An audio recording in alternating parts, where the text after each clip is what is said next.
Mort de l'acteur Nicky Katt, Boston Public, Les Initiés, à 54 ans. L'acteur américain Nicky Katt est mort ce 8 avril. Il était notamment connu pour avoir joué dans Les Initiés ou dans la série Boston Public. Il avait 54 ans. Il était abonné au rôle de méchant. Des personnages que l'on adore détester et qui marquent nos esprits. L'acteur Nicky Katt, que l'on avait pu voir dans Boston Public, mais aussi dans Les Initiés, est mort mardi 8 avril. Il avait 54 ans. Son décès a été révélé aux médias américains par ses amis et son avocat. Si l'on sait que l'acteur est mort le 8 avril à Burbank, en Californie, aucune information n'a encore été donnée sur les circonstances du décès. Nicky Katt avait commencé sa carrière d'acteur enfant.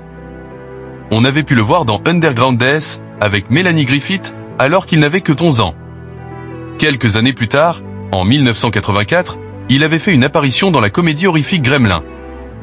Mais c'est à l'âge de 30 ans, et grâce à la série Boston Public, que sa carrière avait vraiment pris un tournant.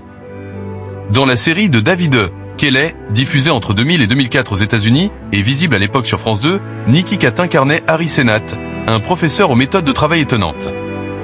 Après 3 saisons, le créateur du show avait accepté d'écrire une fin pour le personnage de Harry afin de laisser le temps à Nicky Katt de développer sa carrière au cinéma, rappelle Variety.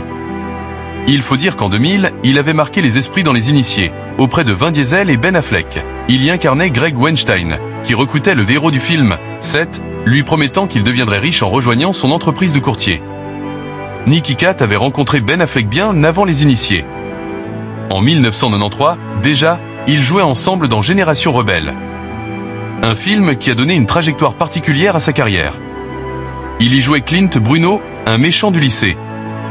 Lorsqu'il s'est enfin détaché des rôles maléfiques, à la fin des années 2000, l'acteur s'en est réjoui. Je suis un peu connu pour apporter une touche d'humour, pas pour tirer la couverture à moi, mais lorsqu'un sujet est particulièrement lourd, j'apporte un peu d'oxygène, disait-il dans une interview accordée à IGN en 2008.